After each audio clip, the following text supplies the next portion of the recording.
Hello! അങ്ങനെ മഴ തോരും മുമ്പേ പുതിയ പ്രമോൾ സത്യങ്ങളെല്ലാം വെളിപ്പെടുന്ന നിമിഷം. അതെ പ്രേക്ഷകരെ, നമ്മുടെ രോഹിത്തിന് എന്തൊക്കെയോ കാര്യങ്ങൾ മനസ്സിലാകാൻ തുടങ്ങിയിട്ടുണ്ട്. രോഹിത്ത് നമ്മുടെ അലീനയുടെ അടുത്ത് ചോദിക്കുന്നുണ്ട്. അലീന ചേച്ചി അച്ഛനോട് പറഞ്ഞല്ലോ.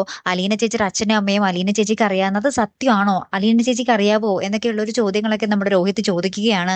പിന്നെ നമ്മുടെ രോഹിത്ത് ശരണ്യയുടെ വീട്ടിൽ പോയി ശരണ്യയുടെ കൈ പിടിച്ച് കരഞ്ഞുകൊണ്ട് ശരണ്യയുടെ അടുത്ത് മാപ്പ് പറയുന്നുണ്ട്. താൻ അറിയാതെ പറ്റിപ്പോയ തെറ്റാണെന്നൊക്കെ പറഞ്ഞ് ഭയങ്കരമായിട്ട് കരഞ്ഞ് മാപ്പ് പറയുന്നുണ്ട്. അപ്പുറത്താണെങ്കില് നമ്മുടെ അലീന മനുവിനോട് എന്തൊക്കെയോ പറഞ്ഞ് സമ്മതിപ്പിച്ച് മനുവിന്റെ അടുത്തുനിന്ന് വാക്ക് മേടിക്കുന്നുണ്ടേ.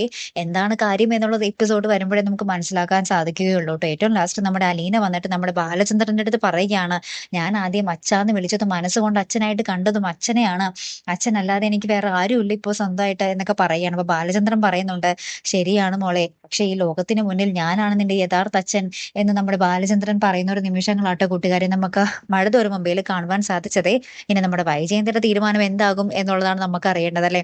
താമസിയാതെ തന്നെ നമ്മുടെ രോഹിത്തും സത്യങ്ങളൊക്കെ അറിയും, നമ്മുടെ കൃഷ്ണമോളെ പോലെ അല്ലെ കൂട്ടുകാരെ. കാത്തിരിക്കാട്ടോ. അപ്പൊ അടുത്തൊരു വീഡിയോയുമായി വരുന്നത് വരയ്ക്കും ഗുഡ് ബൈ.